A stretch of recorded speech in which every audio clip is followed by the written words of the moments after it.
Hey, yo, it's me, Pops Van Marmalade, and you're watching the Comics-Related Madness Network. Uh-huh. So come get some. CromCon. Hey, we want to shout out to our sponsors, Daytona Beach Comic Con. If you are a fan of comic books, if you're a fan of comic book conventions, and if you like meeting comic book creators and getting comics and comic-related stuff, then you need to make your plans to attend Daytona Beach Comic Con. This year's show is September 9th and 10th. Silverline will be there, so you should make your plans to be there too. We'll see you there.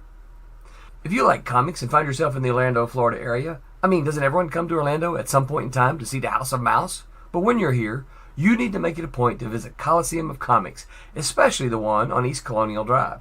They carry Silverline comics, even a limited edition Coliseum of Comics version of our comics. So, when you go, be sure to ask for Silverline Comics and tell them we sent you.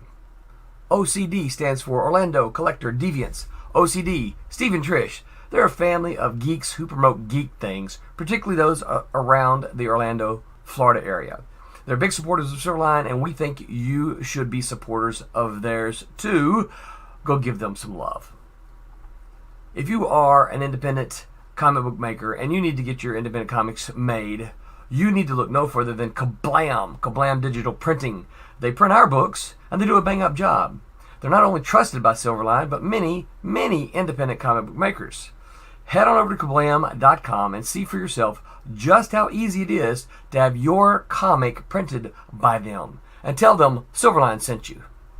Hi, this is Tim TK, host of That Silverline Show on Tuesday. Join us at 11 p.m. Eastern, 8 p.m. Pacific every Tuesday night as we discuss pop culture and the joys of making comics. Hi, I'm Barb Kilber, co-host of Silverline's Wednesday Wham. Join us each Wednesday night as we discuss comics, literature, movies, and anything else that may catch our attention. I'm Roland Mann, and I host Silverline's Silver Sunday. Join me every Sunday at 8 p.m. Eastern as we make mine Silverline.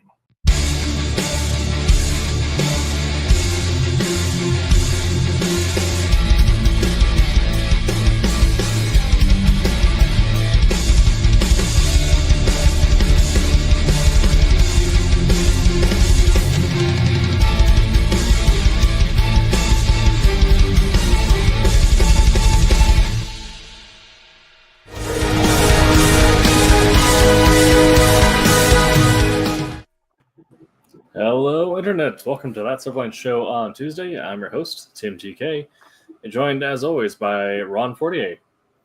Howdy, everybody. David Rios.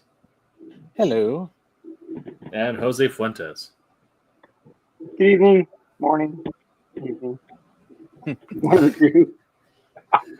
Good morning to our viewers in international territories. Yes, we are back this week, and we'll have another show next week, and then we have 2 holidays back-to-back, so we'll be off the air again. And be right back with you at the start of the new year to get a kickoff to all things comic books in 2025. However, until that time, we do have some housekeeping to get to.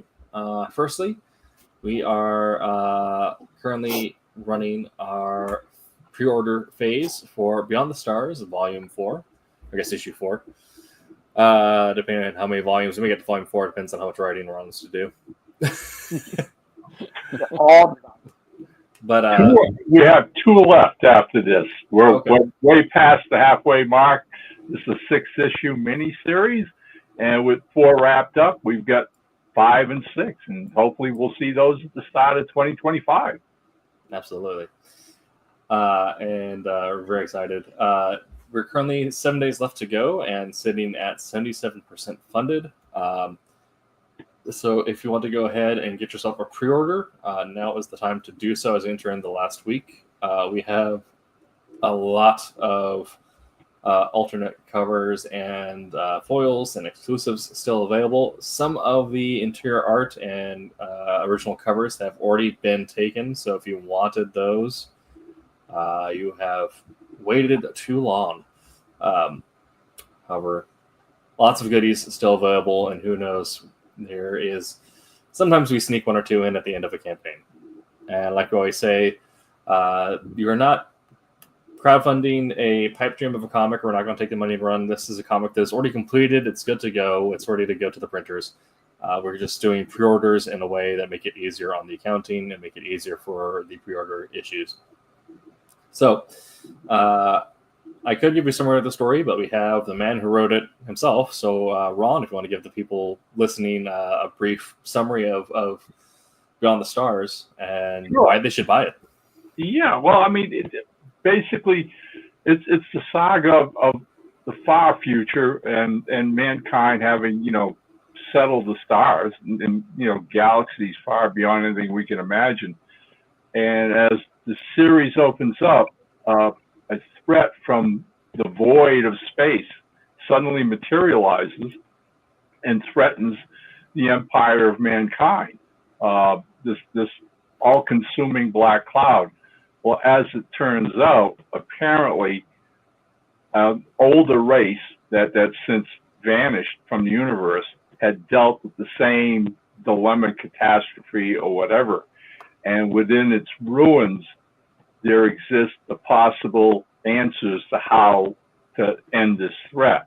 And so the Empire of Man, the Haven Empire, the All-Mother, the Queen, has her chief scientists assemble a team of science warriors to find this lost ancient alien ship, which holds the secret and perhaps a secret weapon that will help them destroy this black cloud of death and doom. Where we're at now with issue number 4 is the team has been successful in locating the lost mother ship and is just now beginning to realize what the concept of that weapon is, just how powerful it is, and how exactly they're to use it. And they don't have all that much time left because the cloud is now reaching inhabited planets and devouring them like crazy, creating a wave of billions of refugees, colonists, and whatever. And so hopefully as the pacing continues, we're heightening the drama going into those last 2 chapters. That's Beyond the Stars. Very cool. So yeah, like we said, we have 7 days left to go. So if you want to go ahead and get yourself a pre-order, head on over to fundmycomic.com. We're usually on the front page. If we're not there, you can just search Beyond the Stars and we'll show up. Yeah, so go to fundmycomic.com/BTS1-4. We are on the front page. Perfect. I've been there a couple of times today. See how we were doing and all that. So we're definitely on the front page. And I like the fact, I think we repeated it before, but we should, as always, as in most Silverline series, those of you who are perhaps listening, to this, spiel about Beyond the Stars and saying to yourselves, well, this is the first time I'm aware of this series, and is there any chance I can get the first 3 issues? The answer is yes, you can. Yes, all right, you can get issues 1, 2, and 3 while, supporting issue number 4 and get caught up just like that. Yes. And it's at a very reasonable price, too. I believe that tier is $20, gets you all 4. Yep. Yeah. So if you are just now getting into it and have just heard about us either through the show, through other podcasts, anything like that, it's not too late to get in. I want to give out a shout out to the creative team as well while we're here. And the artist on the series is an Italian artist named Andrea Bormida, 35 years, comic professional, lives in Italy, has pretty much worked for most of the major European comic companies. And this is his first ever American series. So obviously he's got some vested interest in it. He's very excited about it being here and expanding his own fan base. The covers for issue number 4 include Andrea's original. We've got alternates from Rob Davis, and Jose has done one himself. Yes. So there's some really beautiful artwork to have here. It's really good. I think Jose's is my favorite. I'm going to say I'm biased, and I said the same thing. Yeah. Well, I was taken with your choice, your subject matter, all right? And when people see it, and especially those people familiar with the series, are really going to get a kick out of who is on Jose's cover, all right? And not to spoil, the story completely, but that particular alien creature, all right, has a key scene towards the climax of issue number 6, which I hope readers are really going to appreciate. And so it was fitting, for you to pick that, topic for your cover. That's awesome, and I can't wait. Jose knows how to pick them, right? Yeah. There you go. Just intuitive, all right? Get to the heart of the drama. I've inked in a cover of Rob Davis, I think for issue 3, I think it was, or 2. It might have been 2. I inked in a cover that he did for that, and of course I love Rob Davis's work, like just hands down, right? And I knew he was going to do something real cool. I was like, I got to do something that like kind of caters to my sense of humor, I think, or my sense of style. So that's what I did, and then I even got feedback from it from Andrea and from you. So I'm pretty happy with it. It works. It totally works. So yeah, well done. Really great. And also, it's just in time where if you have family members or loved ones who are into comics and you want to get them something for Christmas, so you're going to give them that burger receipt. Or even if they aren't. Yeah, absolutely. Get them hooked on comics. Hey, look, I mean, you're talking to a guy who brought up not only his children on comics, but my grandchildren on comics. All right, so I mean, it's never too soon to get the little ones reading. I just saw something on TikTok earlier today where there's 2 English teachers on a show talking about how their students who read comics performed better than the students who didn't, because the students who grew up reading comics were able to do a higher level of literary analysis because they were able to pick on that up at an earlier age. Yep, totally. Reading comprehension, you get the skills. And I love the whole idea of comics. We all love comics. The thing is, it's almost like a little magic trick, all right? Because basically they're learning to read, but they're fascinated by the graphics, by the pictures, by the panels, right? All this that keys their imagination. And lo and behold, I mean, after doing this for a year, a couple years, they get to school, and their reading comprehension is leagues ahead of their peers who aren't readers, who haven't had that opportunity to pick up a comic book and explore all those wonders and magic worlds that are inherent in most comics. Yeah, that's very great. We do have a little more housekeeping as well. Not as much to show for this one, but we have confirmed that Wolf Hunter number 2 will launch in January of next year. So again, what this means is you need to go ahead and order your copies of Beyond the Stars now, so then your next paycheck hits before you need to order a copy of Wolf Hunter. Totally. There you go. Spoken by the writer of Wolf Hunter. Yes. What's that about, Tim? It's a World War II spy novel. It's Planes, Trains, and Automobiles meets Tinker Tailor Soldier Spy. Yeah. I love your description of it.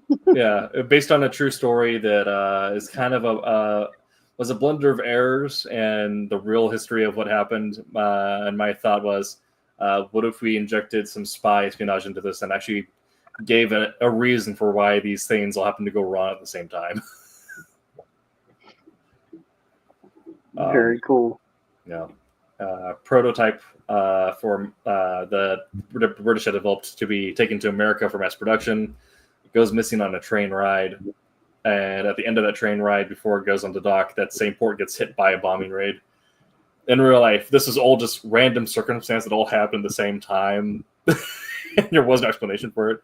However, we created our own secret history where we involve some German spies in the English government, since we know that historically there is actually about 8 of them that went undetected. So Wolf Hunter is the exploration of what if one of those spies that went undetected was actually active at this time. Wow.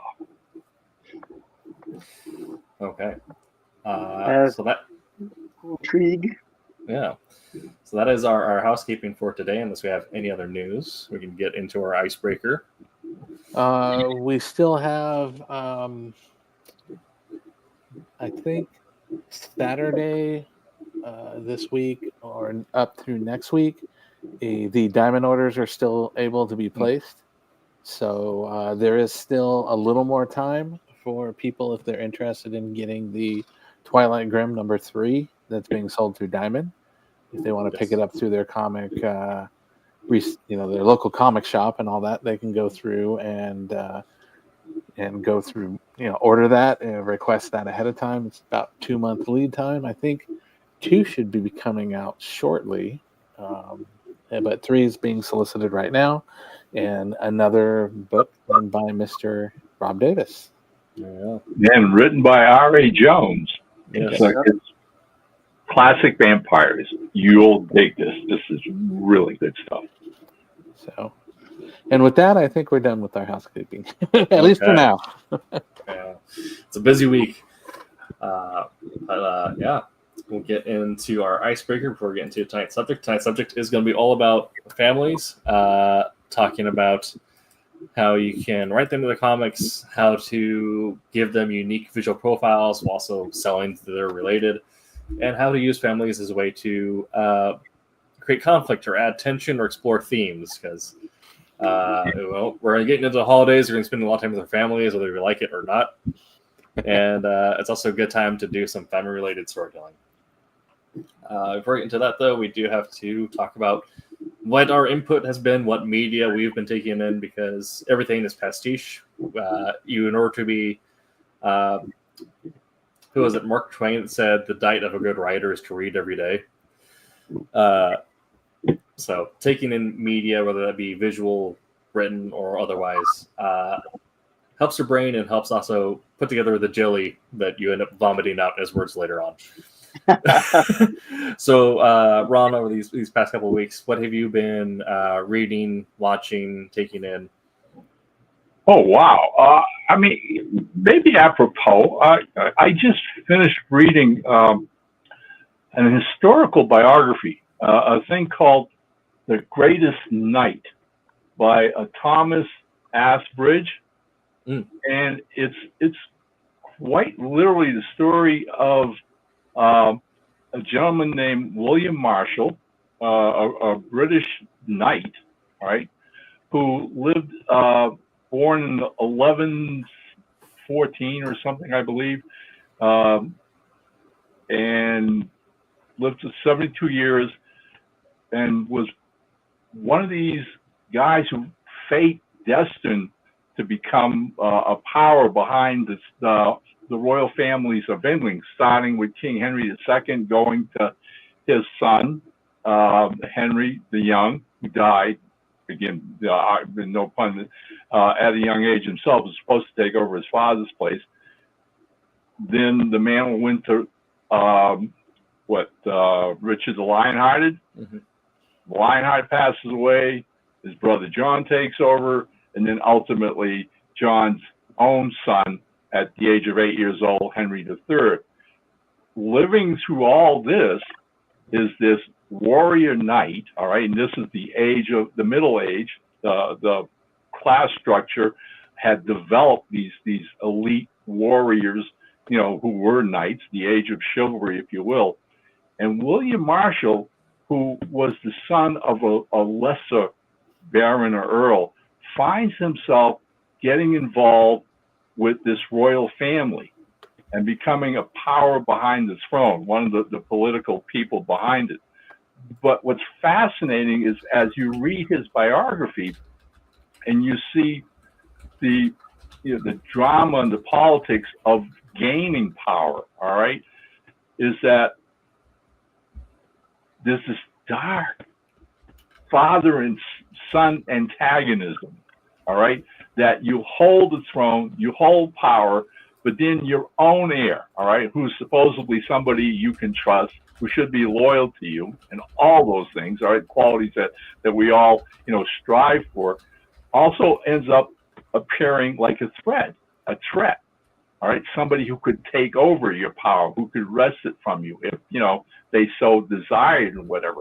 And so those kind of machinations actually, occur throughout William Marshall's life and how he survives, the being in and out of favor in the courts and the battles between the British, the French in Normandy. This is also the time when the Holy Roman Empire was trying to wrestle Jerusalem back from the Muslims. It's a turbulent time in world history, and that one man from his birth, I think he lived to the age of 72. He was even involved with the creation of the Magna Carta and that whole shift of where power would be going. But again, reading it, I was more taken with I'm trying to remember what the family name was, the Abigenet Empire, which were all these kings, and how they dealt with family issues. And I'm sure if you have even a peripheral knowledge of European history, the elite all married with other royal families, whether it was in Germany or Italy or Spain or whatever. And it was this royal class that just wanted complete, rule over the world. You didn't have a middle class. You basically had royalty, or you had the serfs and the peasants. And that's the family dynamics that I saw. And when writing, not a whole lot really changes. I think if you talk to psychologists or whatever, all right, there's always that little bit of animosity between generations, between, here, we're in charge, somebody else is going to take over. How does that play out in the drama? How does that play out in the story? And how do you use it to your benefit? Speaking of using family to develop tension. Oh, yeah. I mean, that was, I had a conversation earlier. Someone else said that I think it happened over Thanksgiving. We're talking about the Habsburg of Spain and just the insane levels of inbreeding that happened in nobility in Europe. All right, cool. That's, I mean, I love anytime we can get into history like that. That sounds like something I would enjoy quite a bit, so I might have to add that to my list. I just watched. I after I finished it yesterday, I penned the review for it on my. I have actually two pulp sites. One's called Pulp Fiction Reviews, and the other one, obviously, when I'm digging into history, it's called Pulp Fact Reviews online. And so that's where that popped up. But again, family dynamics to me have always been a great dramatic element to use in storytelling because it's so obvious. It's right there. I mean, from the time I'm a kid growing up and watching television, I can remember watching Bonanza as a kid, and I mean, there's there's Papa Cartwright and his four sons. I mean, it's just like 4 or 3. Correct me if I'm wrong. It's Adam, Horse, and Little Joe. It was 3. Okay, yeah. Well, it was three sons, all from different mothers, by the way. All right, but again, I didn't know that. what's that? Was it? Yeah, I mean, to me, it was like watching that and thinking to myself, man, it's pretty cool. I mean, you have these brothers all working together, for a common goal, but all different personalities, and obviously, it was a great concept for the show writers because I mean, you could basically write any kind of story. Their personalities were so divergent, and I mean, I carried that to the point where by the time I'm 13 years old and Marvel comes along, we get the Fantastic Four. And I always thought immediately one of the coolest things about the Fantastic Four and Stan Lee was giving us Sue and Johnny Storm, a brother and sister team popping up in a, in a series of superheroes. Okay. So aside from the typical superhero action that I was used to seeing as a kid and reading in comics every week, now we're dealing with a family dynamic kind of thing, right? To the point where, and I think it was brilliant of Lee not to shy away from that, to use it to the max that within a few years of that book debuting and being out there, then you had that great, fantastic issue where Sue and Reed eventually get married, And so, again, underplaying the family thing and bringing that into the dynamics of his storytelling. I mean, he also, Stanley was great for a lot in general because he said that when he created Spider-Man, when he thought of the idea of like, okay, there's this person who swings, he does web stuff, he's a spider, but that's not a hero. What's the real life issue? Because he wanted to write about like a person with real life issues, and he took that into Fantastic Four, into the X-Men, just kind of finding ways and a lot of that comes down to family dynamics because your families are the people you interact with the most in your life. So if you're having real life issues, they're probably involved in some way. Well, and then, that's what we do. I mean, we're creators. We filter our life experiences in the stories we tell, and so, I mean, you're talking Peter Parker. I mean, the tragedy in that opening, origin.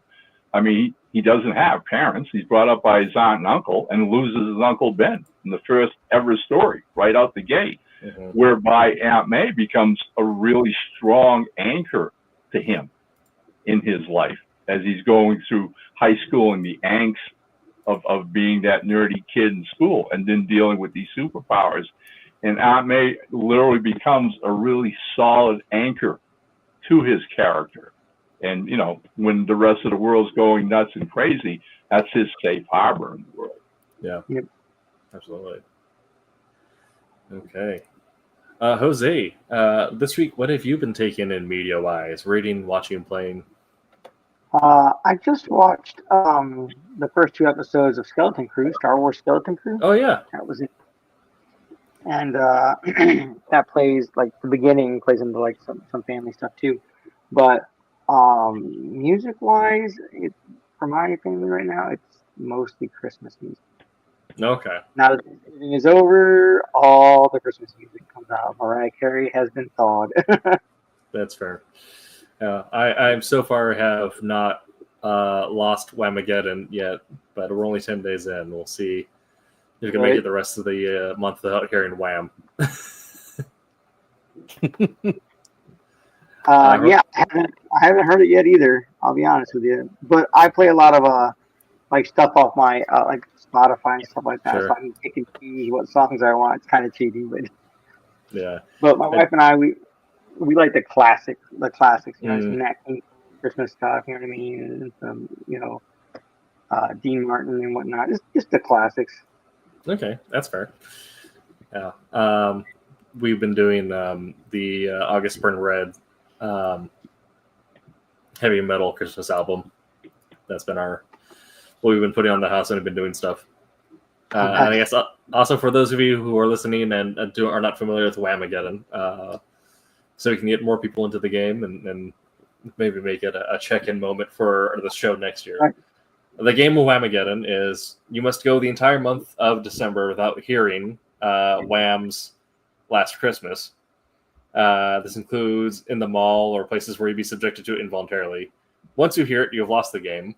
And that is when you enter into PvP mode and try to sabotage your friends by making them listen to Wham's Last Christmas. That's just evil. It is. That's the point, right? Yeah. And so that you win by making it through the month of December without listening to Last Christmas by Wham. So that is the game of Whamageddon. If you're listening at home, let us know how you're doing. We'll check in throughout the month. Right. So far, I have been Wham free. Yep, me too. See what happens. Okay. And David, what have you been up to media-wise? Reading, watching, playing? Let's see. No playing. Watching, just as regular, whatever while I'm eating is about the only time the TV's on. Still, as I mentioned last time we were on, been watching the Batman Beyond. Yeah. So definitely, like I said, I had never watched it at the time, so it's actually a first for me. I've seen all the other stuff. Yeah. Okay. But there's a lot of really cool stuff that I'm picking up. You know, I see a lot of the actors at the time. You know, just seeing them do the parts, and you're like, oh, okay. Things like, you know, the mom was Terry Garr. Yeah. You know, really didn't think about that.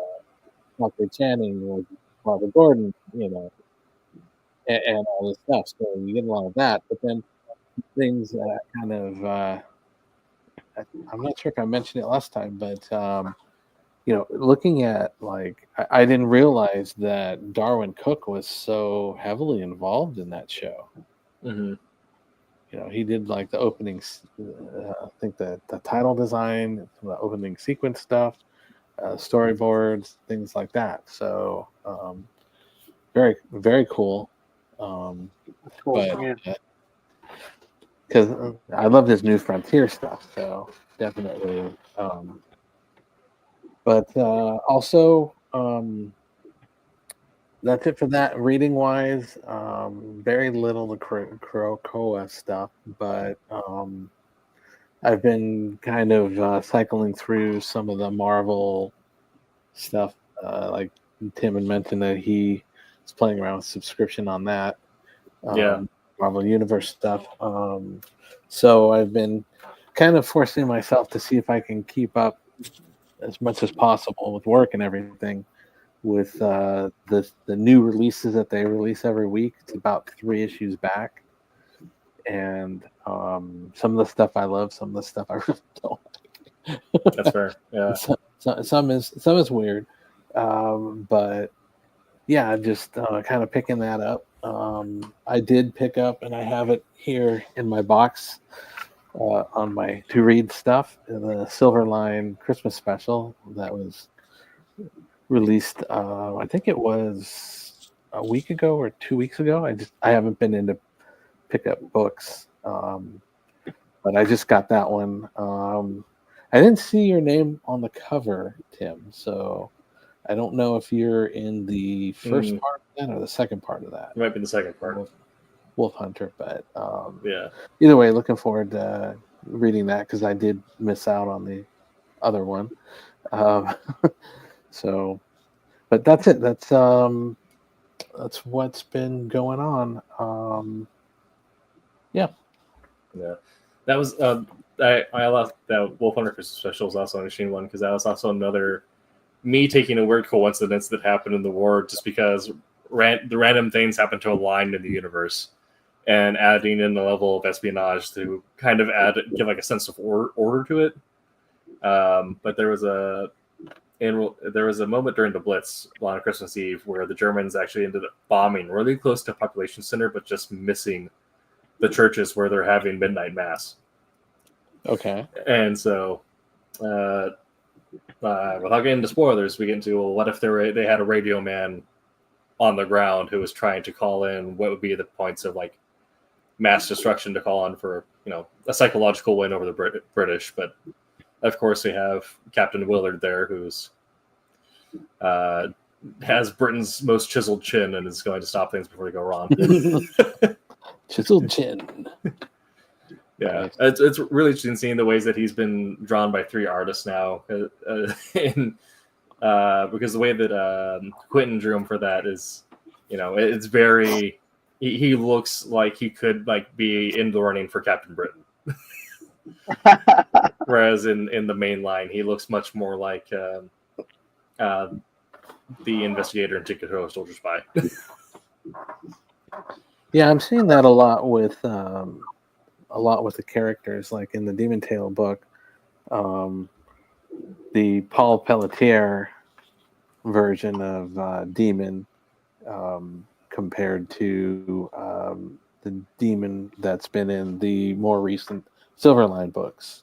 Yeah, the ones that like the team up books and stuff like that. So quite a bit. One of the things that kind of stands out for me is going back with the Pelletier books is you see Demon and you see whites on his eyes and red, red irises. Yeah. But when you look at a lot of the stuff with the newer stuff, and his eyes are all red. There's not really any white.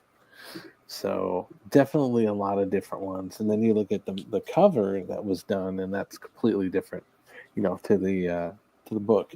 I don't have the color version, but this completely different demon. So definitely quite like you said, depending on the artist that's doing it, you get either a really filled out or maybe a skinnier kind of wimpier, just or maybe you're more average guy. It all just varies depending on what that person's view is of the character. So Absolutely. and thinking about like Wolf Hunter, sorry, thinking of Wolf Hunter, the last thing you want a guy as a spy like person is to be this big hulking guy that stands out, right? Right. You want him to blend. It's always that interesting thing where the way that Tom Clancy wrote Jack Reacher, that he never interacted with a CIA operative once in his life. He's like 6'5", 280 pounds, and he describes his hands as being like twice the size of a beer can. If you want to be a guy who, like, when someone points out, like, yes, that's the man that killed the other dude. What I want to know is, who. Speaking about that, who approved the casting of Tom Cruise for that? Yeah, that's not the character.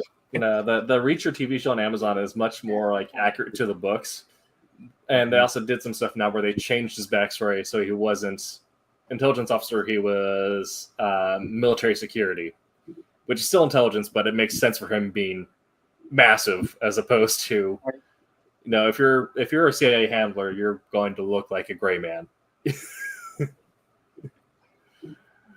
Yeah, looking like the biggest small silverbacks. Good gravy.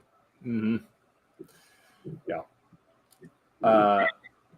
On my end of media intake, like David mentioned, I got on Marvel Unlimited. Unfortunately, the owner of our last local friendly comic book shop passed away, so his stores closed down and auctioned off. So now I have to resort to either getting trades when they come into the Barnes & Noble, or if I want to read something, go online. So thankfully, other things like TKO you can do are mostly just order online anyway, TKO and Vault. So, but Marvel stuff I got on. Oh, that's a bummer. I don't know if you guys saw earlier this week, a couple days ago. I don't know where, but apparently some comic shop in the country burnt down. Oh, no. Yeah. A couple of days ago, a place called Monarch Comics. And the owner posted on Facebook and showed the outside. It was like a little mini mall caught fire, and you got a call like at 3:00 in the morning. By the time he drove down there, the fire department was there, and the store went up. And if you've got a bookstore, come on, comic shop. I mean, that's it. And the fire got in there; it's totally gone. So yeah. Oh, speaking of irrecoverable damage to comics. I don't know if anyone is familiar with the story, but did you guys? I have a really weird connection to a terrible loss like this. Thankfully, and hopefully that's where no one was hurt there. But this one, very similar. Where do you guys ever hear about years ago when the Dark Horse comic vault got flooded? No, not really. Apparently, the company I used to work for, when they were doing some work on the systems, triggered the fire alarms. Oh, ouch! Yeah. Wow. Well, I hope they had insurance. I mean, that was my thought when I was looking at the results of this burnt comic shop, and I hope they were insured up. Wow, this. Yeah. Yeah, but even insured or not, man, I know my local comic shop. My guy has just a bunch of like graded comics and like some really old stuff, like all displayed in the shop. And it's not a ginormous shop, you know what I mean? So like it's all, prized possessions and whatnot. It's not like he's very proud of it. If that joint went up, holy monkeys, I would probably go there and cry with him. Right. Yeah. That was pretty sad moment for us with Tony passing. So it's kind of, it felt morbid, but also it was like you go to the auction for everything in the comic shop and also like pay respects to Tony. I'm just saying, Tim, silent partner. Well, I can tell you firsthand, relating to fire in a comic shop. When I was a teenager, I worked at a comic shop that went up, and yeah, that there's definitely that smell doesn't go away, and even if you try and salvage some of the stuff that was there, that smoke smell all is absorbed, even if the fire didn't touch it or the water didn't touch it. That smoke smell is just all without, all within everything. Yeah. So. Yeah, it's a reality check. I mean, it's the lesson that all of us eventually learn one way or another. I mean, whether it's, as far as losing a person, I think that's a tragedy. That's heartbreaking to lose somebody. All right. I mean, really, okay. It's nothing, I don't think anything more precious than human life, but everything else that we enjoy, that makes our lives brighter and happier, are valuable things and memory things. But in the end, there's stuff as well, and none of them are going to last forever. Maybe 100 years or whatever, but ultimately, it doesn't last. It's stuff that's the old George Carlin, comedy routine, right? Where we're so caught up and fascinated with stuff, and not to put a damper on things, but it's like a perspective. I had a really good friend who lived in Kentucky, and his day job was actually that. He was the morning DJ at a local radio station, and was a writer, a book collector, a comic book collector, you name it, right? And he died suddenly, I think at the age of 60, had a massive heart attack. And he and his wife didn't have any children. And he left her with a house, literally full of first edition books, comics by the thousands, a garage full of comic long boxes, collectible, figures, toys, video games, you name it. All right. And she didn't have a clue, never mind what to do with it, but what the value of it was, And so, when we found out, some of us who were his friends, long distance friends, did our best, as much as we could online and by phone to help her find reputable dealers and people who could take care of that collection and give her a fair market value for it. All right. But, the subsequent years after that, and this was maybe 6-7 years ago now, but I've started giving a lot more thought when I come into my office every day to work and look at all the stuff that I'm surrounded with, that I've collected over the years. And I'm starting to parcel it out.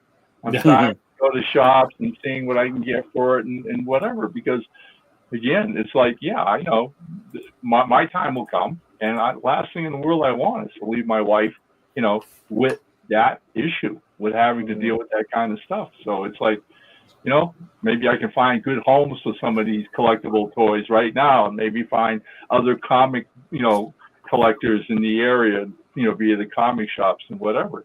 And like I said, slowly divest myself of some of this stuff. Okay. Keep my personal treasures that I look at and whatever, but just don't hang on to it for dear life, because life goes by way too fast. Yeah. Speaking of real life stuff, something I'm qualified to talk about again. since I have just recently moved back into the world of financial advising, so I no longer need to give certain disclaimers when talking about stuff. But something that the ancient Romans did, I know there's like a movement to bring it back that I think needs to be done, is the idea of talking about death with your family over dinner and kind of doing your end of life planning, kind of at any point in life. It's never bad to have sort of plans in motion, and even better if you can get some legal stuff for this. Oh, definitely. Yeah, if you can, and so something that I'm doing and I recommend people doing is finding some ways to put together, get your stuff involved in a will or a trust, so that your belongings go to a trust and then get handed out from there, as opposed to letting your next of kin have to deal with all that. So, Smart. So I recommend that people look into that kind of at any point. Is just go to your bank or credit union, ask to speak to the financial advisor, and look and putting together a trust. Yeah. I am going through that right now. I'm on the tail end of it. It's been a 2-year journey. Yeah. My mom passed away in 2022, and she had a handwritten will, and there was the original was lost, so we had a mail order copy and all this stuff, and it's just been all of this stuff with the lawyer and just fighting to get rights for executorship and everything. It's just a huge thing. So I definitely echo that. Trust is the way to go. This is what I tell my kids. I started off with nothing. I still got some of it left, and you're gonna get stuck with it. Amazing. Yeah, but you don't think the stuff where even your bank accounts. If you got bank accounts that your spouse doesn't have access to, Right? It's a whole thing. A bank account your spouse doesn't have access. I don't even know what those words mean together. I do. Yeah. My wife and I are separate. She has her bank accounts and I have my bank accounts, and we come together and split the the rent, and everything comes out of both. And it's just a different way of thinking. It's you don't have the thing where you feel like every time you work and you have to turn your check over. You at least have some stuff where you automatically have all the bills come out, and then you have a little bit extra, that stuff that you have that you can spend on what you want, and you don't asking for permission to buy something like that. See what I'm saying? It's like, what is this? I don't even know what that means. I think you're talking some mythical stuff. But we always make sure all the bills get paid first and all that stuff. So you're funny, Dave. This is a great segue into our topic. Is family dynamics and tension. And some things that happen with families is finances, the way that things get handled, the way that it's spent, and every family does it differently. As we've demonstrated here today. I mean, if that doesn't fall into family dynamics, I do not know what does. All right. And the truth of the matter is, I think, the whole idea of a solid family is honest and upfront communications and working out personalities and what you're good at and what your partner's good at and whatever. I mean, I have friends. I have friends who basically do all the financing. Okay. Mm-hmm. They're numbers people. They love to sit down and take care of the bills and plan this out and, finances and this and that. I hate numbers. I suck at numbers. All right. If I was in charge of the family budget, we'd have been in the poorhouse decades ago. Whereas luckily the woman I married, my partner, is just the opposite of that. She's organized. She knows what to do with it. She can make a dollar stretch like it drives me up a tree. All right.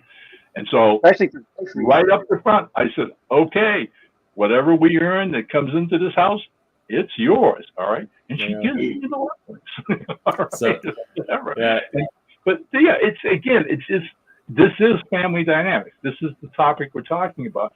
And sad to say, there are people who don't do this, who butt heads all the time about it. All right, not taking a step back and recognizing what each other's strengths are, respecting those, and use them for the benefit of the family.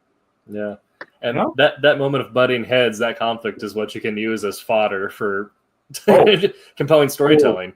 But yeah, that's kind of the thing that you notice with a lot of comic characters is you look at what well-adjusted people would do, and then you make them do the opposite of that. So kind of the opposite of what you had going on would be Tony Stark and Pepper Potts when they got together. Pepper's looking at his finance like, we need to do this, this, and this. And Tony's like, I need to buy new armor. I just need to. There you go. Right. New artwork. That was the principle. Wasn't that the principle for Sandman? His whole thing was like he was trying to get money for his daughter, right? I mean, that wasn't just that was in the comics as well. Yep. Mm-hmm. Yep. Totally. Oh, yeah. So different family dynamic, in that, you know, he knows he's doing something wrong, but he's doing the only thing he can think of to take care of his family, to take care of his child. Yeah. Yeah. So no, go ahead. I was gonna say, so you can have those moments where you have two characters on the same side butting heads, and if you think about like, how do I interact in my daily relationships? Do I you know, rely on my partner to handle my finances, and I'm good with that, or where do we meet on that? And then if I were to be a butt about this, how would I act? And that's how you write Iron Man. Or if you have like opposing dynamics where someone's family ties are solid, but the way they interact with society is in some way misaligned. And that is usually you can create a compelling villain and a really good sympathetic villain, and that they understand what they're doing for their family, and the connection there is solid. It makes sense. And like, you'd want them to succeed in that, but they're doing it in a way that harms other people. Right.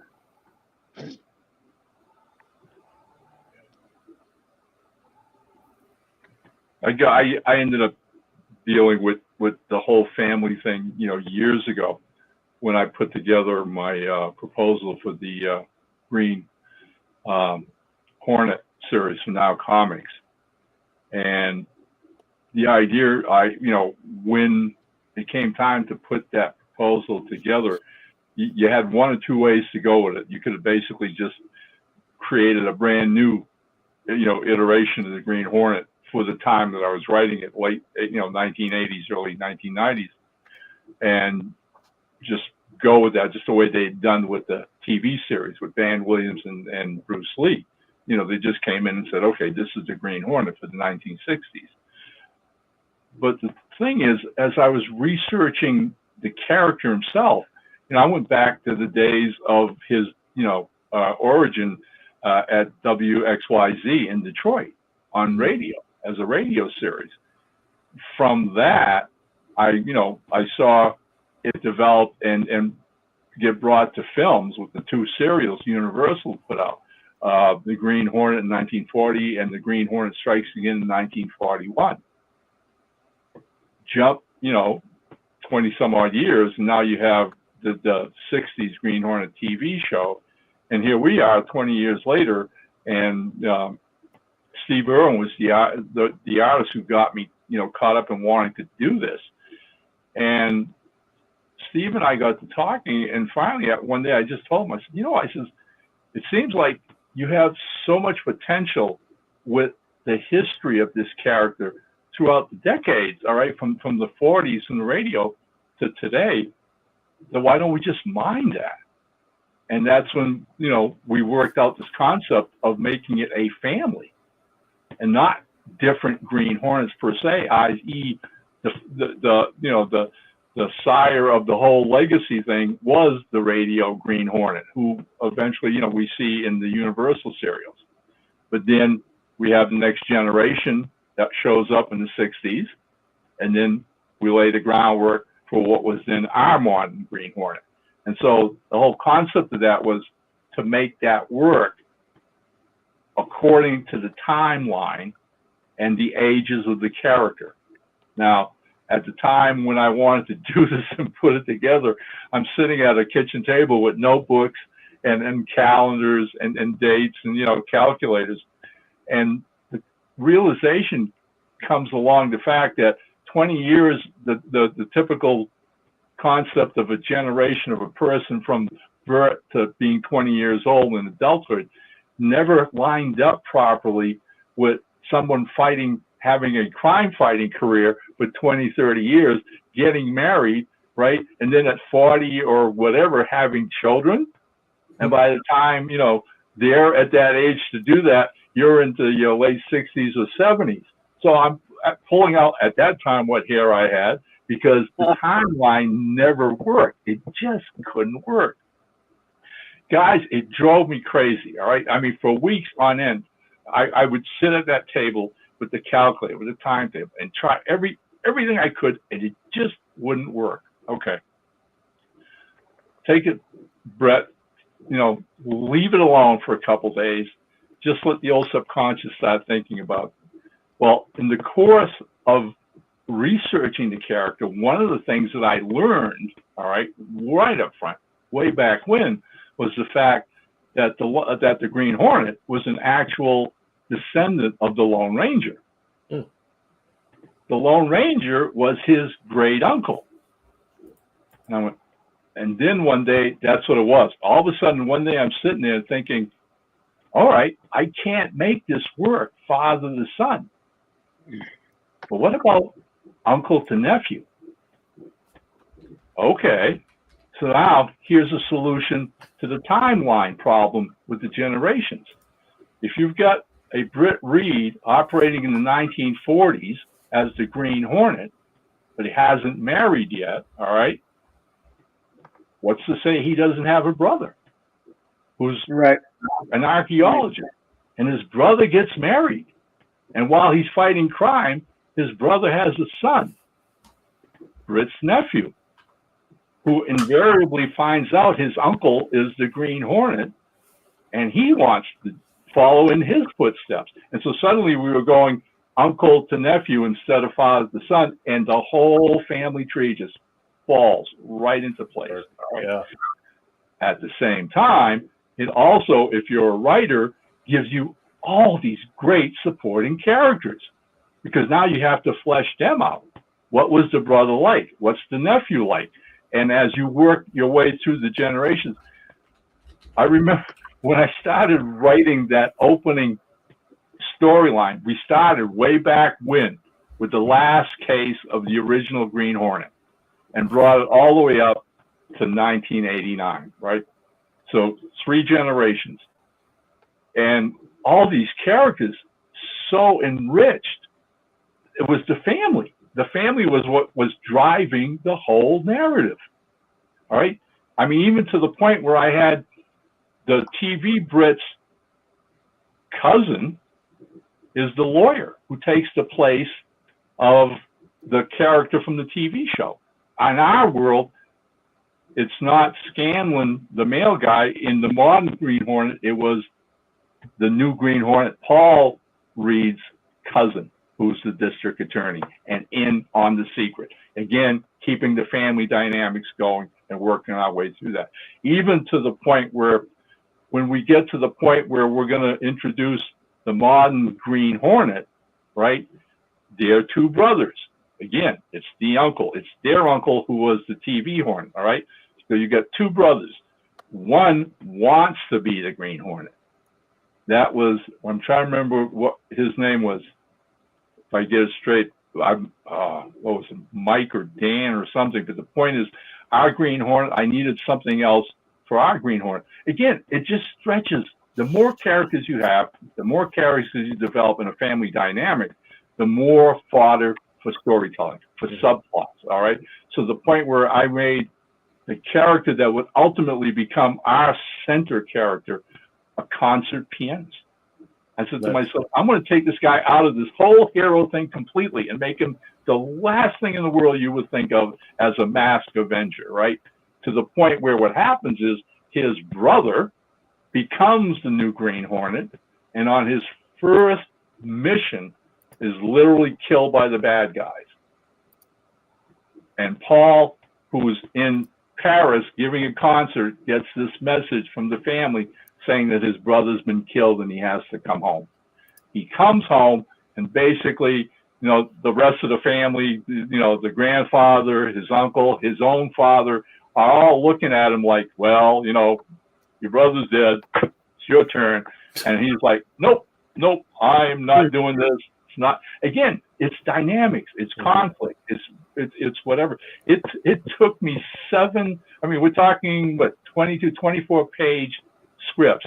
It took us 7 issues to go from that opening storyline all the way to our brand new Green Hornet and Kato. And trust me, there were moments in that period, that year, where the publisher was like, come on, 40, when the hell are we going to get our characters? All right, this has gone on for 3 issues. This has gone on for 4 issues, right? And I was like, man, you got to tell the story. You have to tell the story of the family. And thank you, Lord, it worked. It actually worked. And we brought on a slew of fans who absolutely loved that. And again, it's the thing that I'm obviously started my career as a comic book writer, and it's still the thing that people come up to me and talk to me all these years later about reading those comics and how much they enjoyed them. But I always get that comment about the fact that up until what we did, this making the family center was something new, and people appreciated it so much. Nice. Yeah, I mean, it kind of reminds me of what I'm currently reading right now, which is a Venom War. And it kind of plays on some similar themes, which is the idea of what if your inheritance isn't necessarily an item, but it's a responsibility. And they do something a little different with it, where I like how you approach it, kind of like like what happened one of the first times that Batman died, where now it falls to Dick Grayson to become Batman, right? Mm-hmm. And the idea of giving up to adopted son. But I think it's interesting in Venom War. I'm still not entirely sure how sold I'm on it, because it's a newer Marvel storyline, but there's some things I think aren't as cleanly done in editorials I think they could have been. But the idea of Eddie Brock and Dylan Brock butting heads over who has control of the Venom symbiote. It's kind of the idea of a cursed inheritance of whoever has it, it's going to cause them misfortune. So they want to keep it from the other person, not realizing that they're going to be just as bad with it. The only comic I wrote that dealt with family dynamics like that, because both Soul Ascendant and Wolf Hunter, I tried to make characters that were more or less their family was their responsibility, right? I guess I think Willard describes himself as being married to Britain. He's just very impeccably English. But in the one I wrote that has found dynamics is Dracula, and the way that since we're staying so close to the book, we actually deal with a lot more with the parallel of the two couples that you didn't really necessarily get in the Universal movies. That is Arthur and Lucy versus Harker and Mina, both dealing with the same sort of interaction or like corruption from Count Dracula, in that Dracula turns both Lucy and Mina, but the way that they're able to resolve things, the way they're able to handle things, and using that as a way to explore commitment in your relationship, as well as like the resolve of everyone. I'm guessing I'm going to spoil a 200-year-old book, so it's spoilers if you have not yet read Bram Stoker's Dracula. But Lucy is one of the first characters to die. Oh my gosh, you ruined it for me! Right? Because of how quickly she kind of gets discarded by Arthur and the way that they handle things, and that they think that she's dead in her bed. They don't necessarily give her the time. And then and Arthur also doesn't have the same experience as Harker does or that Van Helsing does. So she gets buried, put in a crypt, and waking up in a crypt, she fully commits to becoming the monster that Dracula turned her into. And so it comes down to the group to do that wonderful scene that we're going to get in issue 2 with her being beheaded and stuffed in a casket with her mouth full of garlic. Oh. I'm really looking forward to seeing what Rob does with that. But when Mina gets turned, Harker, who is so committed to her that he literally survived free scaling the side of a castle in freezing Romania and woods, kind of to the point where he did inhuman tests to get back to her. While he has his own trauma, his own shock to happen, so he's so committed to his partner that he immediately starts seeking the experts, talking to Van Helsing, making sure that he's keeping her in care, but also relying on her because he knows that she's smarter than him. So he knows that she's putting together puzzles when he can't see them. And it comes to a way of using that, exploring trust and commitment to each other. And in the end of the book, what we'll end up getting to issue 4 is you get kind of a fun, almost couple style buddy cop dynamic where while the rest of the group goes to deal with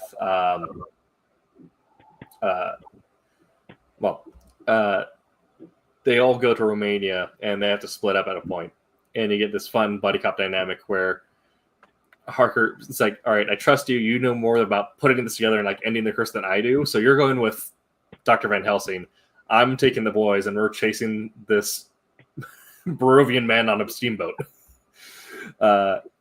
And so the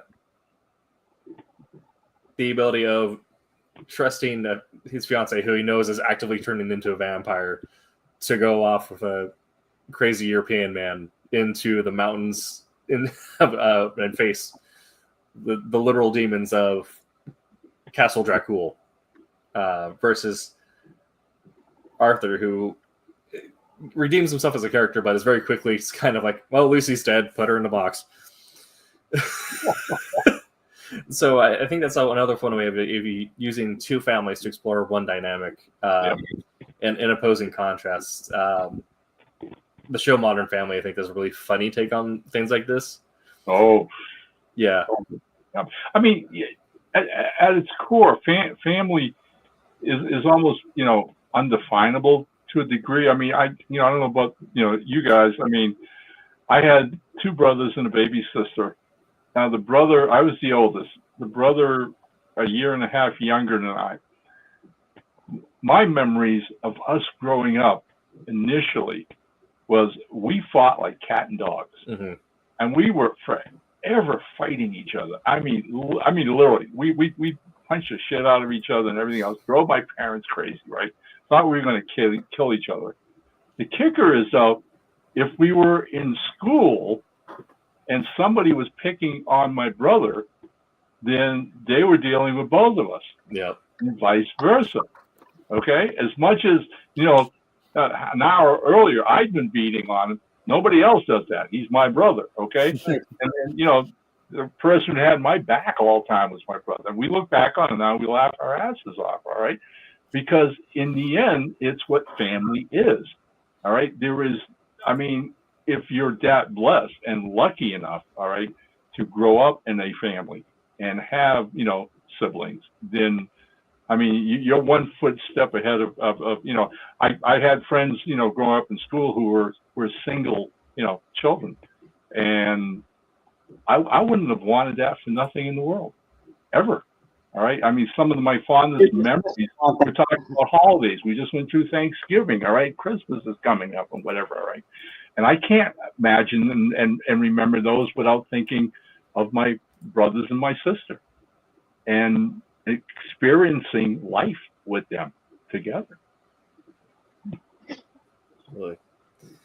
Well, Ron and I've kind of talked at length here. David, Jose, do you guys have any thoughts you want to throw in here? Well, it makes sense. You guys would talk at length. You guys are writers.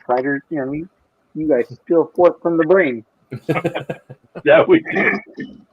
But in regards to family, I wasn't very close to my dad growing up, but I was very close to my mom. My mom was the one that took care of me, took care of my brother, and like Ron said, me and my brother used to fight all the time. We used to have knife fights in the house. We would launch knives at each other. And when we were little, the house we lived in, the kitchen cupboard had so many tick tick tick dinks where the knives again, the door open to block it. Like we could have killed each other. At one point, I held a chair over my brother's throat because I was going to choke him out till he died. And then my mom came in the garage door and beat the holy monkeys out of me. But like you said, when something went down, like with me, my brother's 5 years younger than me. There was nothing that would, like, my brother would move time itself to get to wherever I was to make sure that, he could help me or we could help each other, or, you know what I mean? So, and then, like you said, I couldn't imagine not having my brother there. Like, I talked to my brother just recently, a couple days ago, you know what I mean? We are ridiculous when we talk to each other.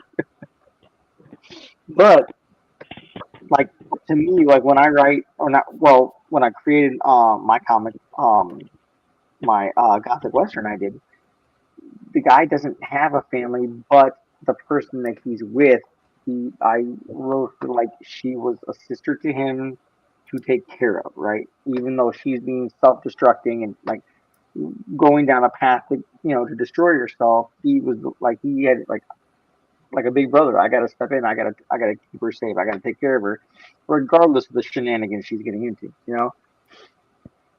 And I think that's important. Like you mentioned Fantastic Four, I think it's the idea of like a family superhero team. Even Marvel markets it as the first family. You know what I mean? Yeah. So just the idea of doing that, and people, a lot of, other companies have used that, like that same like formula. You know what I mean? Tweaked here and there, but same formula. Star Wars did it with Luke Skywalker and Princess Leia. And yeah, and another spoiler, and brother and sister people, if you haven't seen it, movie came out in like what, 70 something, 74. Like, come on.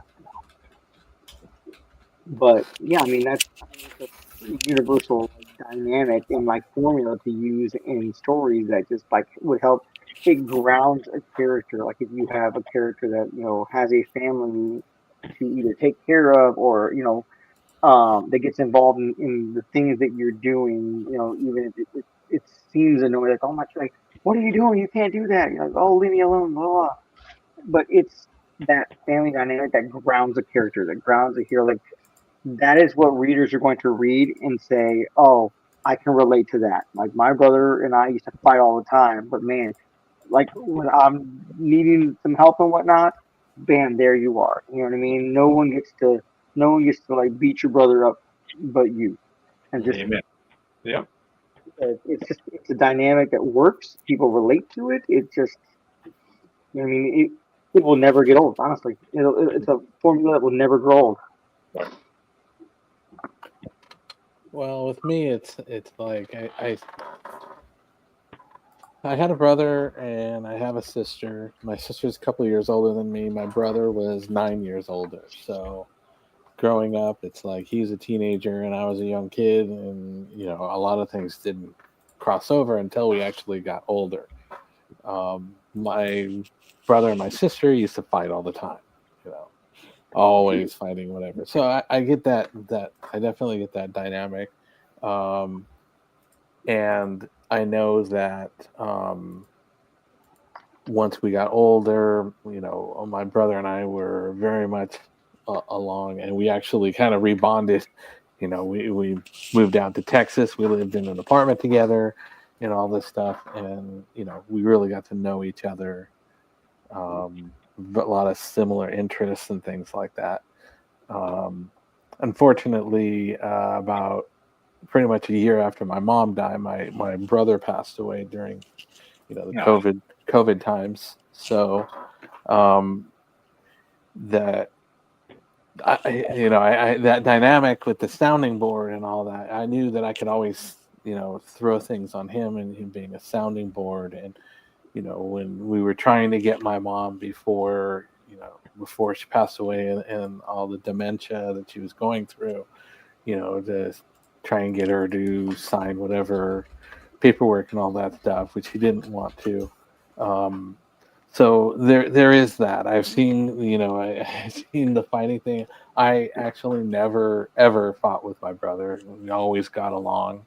And kind of a weird story is when I was a little baby, we were in a major car accident, and one of those, think of, National Lampoon Vacation, the big station wagon in the back, and back then in those days the kids played in the back, right? So what ended up happening is the car accident, we ended up losing control and hitting the center barrier and spinning, and when it hit the other side of the freeway and then back. And what ended up happening is my brother was holding on to me, and he was doing it as long as he could. He eventually lost control, but he managed to do it, and he pretty much saved my life, because when all was said and done, the whole back section had come out of the car, the flooring and everything. And because he was able to hold on to me so much, but I landed in the spare tire rather than getting sucked out. Wow. And my sister, unfortunately, she was sucked out with the floor, but she had some injuries, but she turned out okay and all that stuff. So I do have that bond with my brother, on that thing, and I always remember that he did save my life. So I think there's some good dynamics and things that for the fighting thing, but then there's also some good family things that I've seen with that stuff. There's another perspective that I wanted to bring up. It's kind of different from the perspective I had, and it's from a comic. Actually, it's more of a cartoon that was a manga. I don't know if you guys ever heard of it. It's called Tekkaman. It was Japanese anime that was on. Ron probably remembers this. The UPN network. Okay. Yeah. So before it was the CW and all that stuff with all the Arrowverse and all that, it was UPN, and it was one of the shows that was on there. And they had a kind of an interesting take with the family dynamics. And what it was a family of explorers that were captured by an alien, a very malevolent alien race. And what they did was essentially, I think the parents got killed right away, and there was 4 siblings. There was an older brother, there was a younger sister, and then there was a pair of twins. And what ended up happening is part of this thing that these aliens did with the people that they captured is they basically put them in these pods, and it basically changed them, and over time that would basically turn them into evil minions. And they had a power that this Tekkaman suit, it's like a suit of armor that that came over their bodies and all this stuff, but they basically eventually would become evil. So what ended up happening with this family thing was the parents had died, and the older brother managed to get one of the 2 twins out of the chamber. And you didn't know what really happened with the other twin, in the very beginning. And what ended up happening is the older brother, I think, died as part of that, getting him out.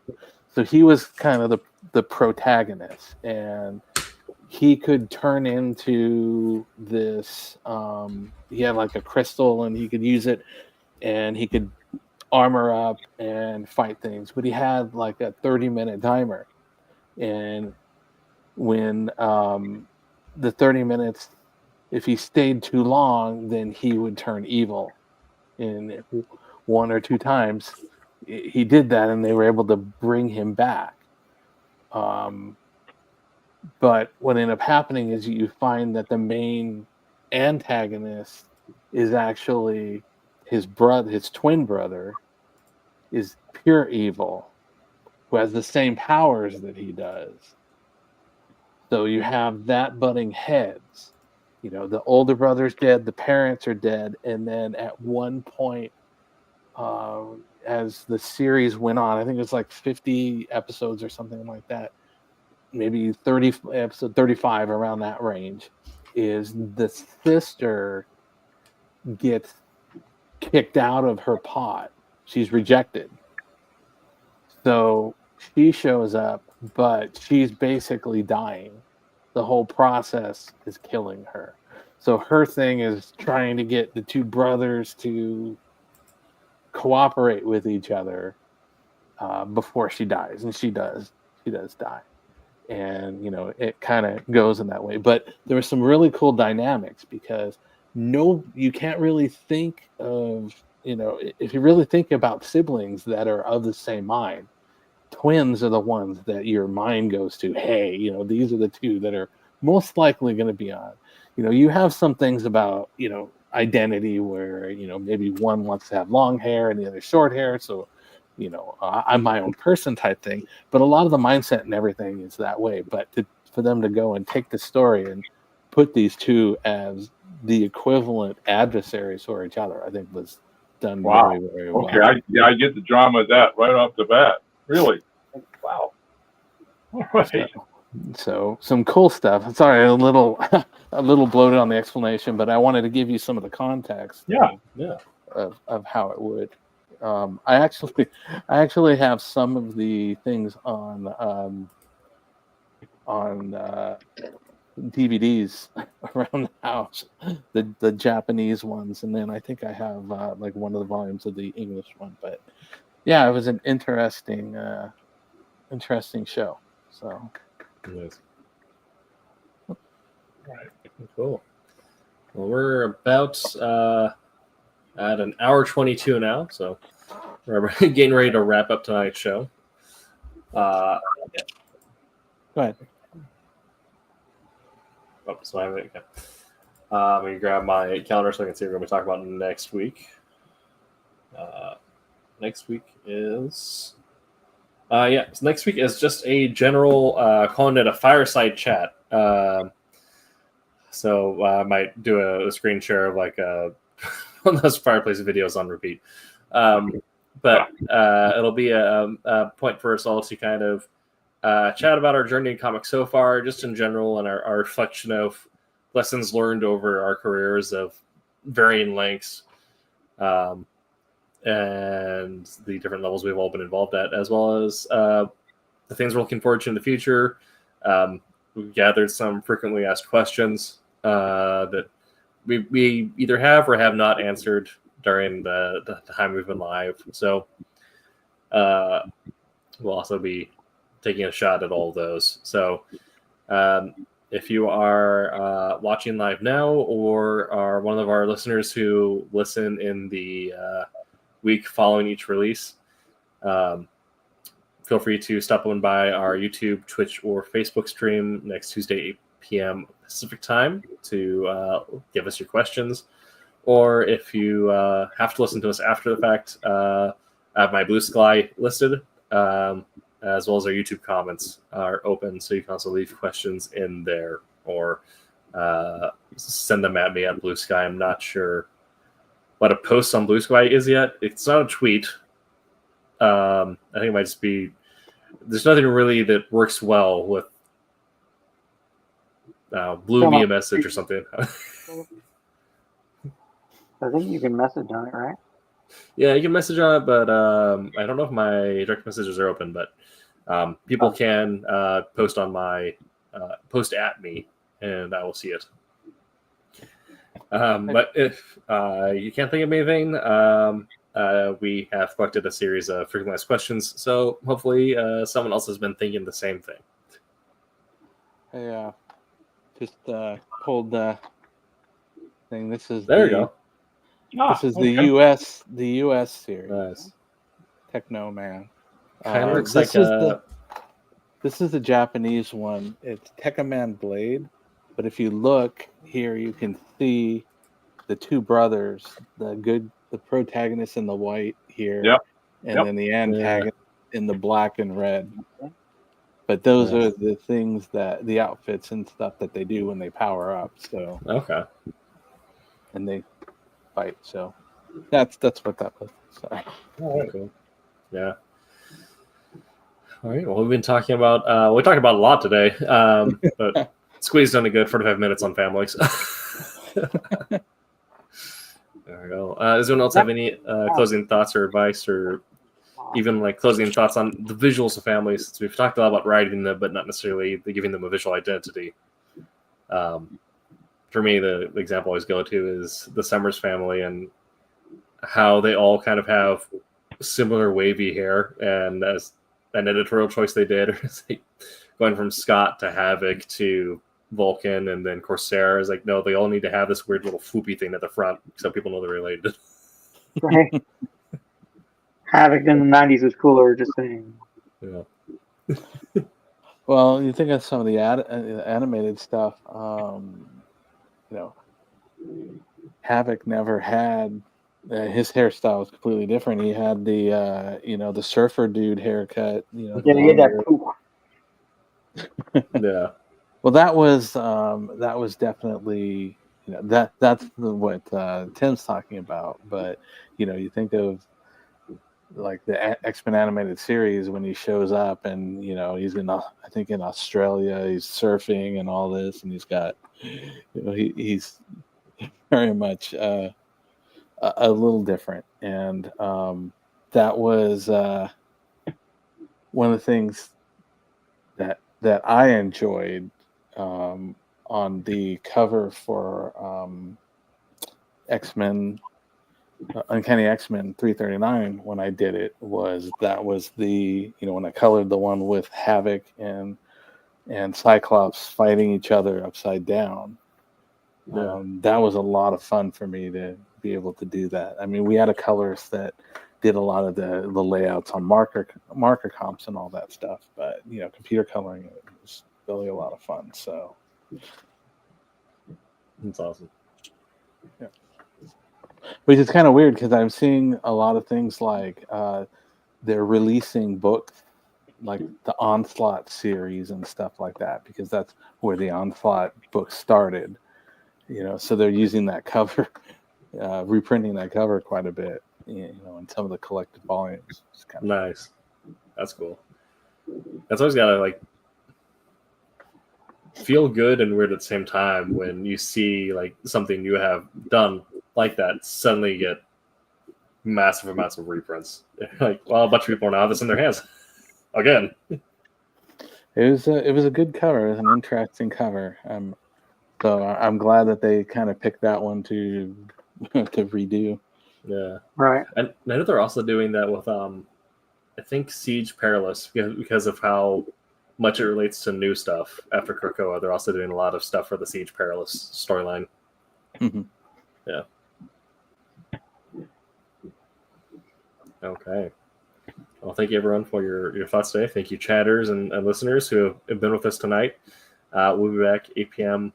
Pacific time next week to reflect on our career in comics so far. And we've all been it for various lengths, and we've all learned different things and have had to go through different hoops and hurdles that each one of us has essentially worked at different levels. So we'll all be kind of sharing different stories, different things we've learned, as well as answering your questions and what we're looking forward to next year in comics.